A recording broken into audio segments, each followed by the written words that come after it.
So I think there's obviously, when you talk about it like a human resources exercise with values, there's a lot of stuff that people come up with. Okay, we'll do communications to employees, and we'll do road shows, and we'll do all that sort of stuff. And again, all that stuff has a place. It is useful, but ultimately, for me, the only way you can really reinforce your values is walk the walk with it and make those values an inherent part of how the business runs.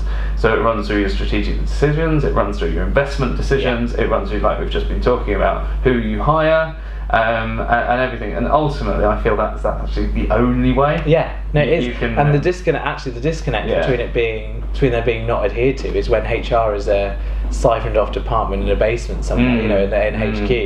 If everyone's not connected and everyone's following the same thing. I think that's right. Sometimes it's seen as a marketing-led thing in a business, and sometimes it's seen as a HR-led thing in a business. And sometimes they do it both, and they do it separately, and they go off in their own siphons and do it, and then every team has their individual thing, and actually, it needs to be more collaborative than that. Absolutely, and I think, again, if you think of the customer experience that happens in that situation, is disastrous, isn't it? Because absolutely, so that seeps into the employee experience too, which sits right at the centre.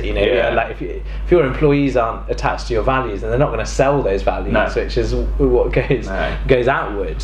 And so I think there's a business join up thing there, which I mean that's affected by many things. People, it's often physical barrier, like they're in a different room or a different building, or but I think technology, like social media actually has a part to play in that.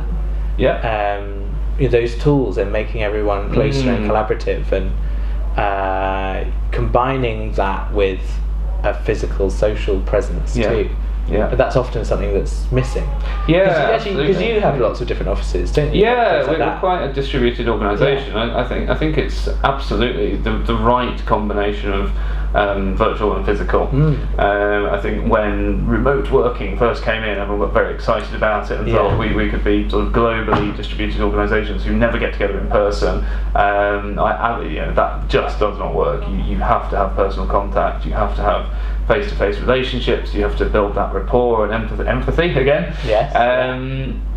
But it's using the technologies in the right way. So indeed, you can as an organisation, you can use your time better. So you have time when everyone is together, and you use that for the stuff that needs you to be together. And you have the other things you need to do, where if you need creative individual time, you've got the freedom to do that. And you use the technology tools to stay together as much as you can. So absolutely, I think it's the right balance of all of it.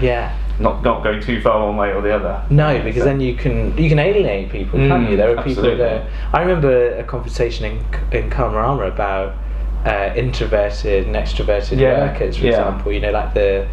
About being in an open plan office to being a sort of more walls-based office. Because actually there's some people that prefer to work as an introvert. That prefer to work in. We used to have these sort of booths. So we had our main desk, and then we had lots of other working spaces, and lots of people would spend all day in a booth because they preferred, not to have someone over their shoulder or something like that. And that's quite interesting. Those things in terms of values and how that again seeps into your physical working environment too.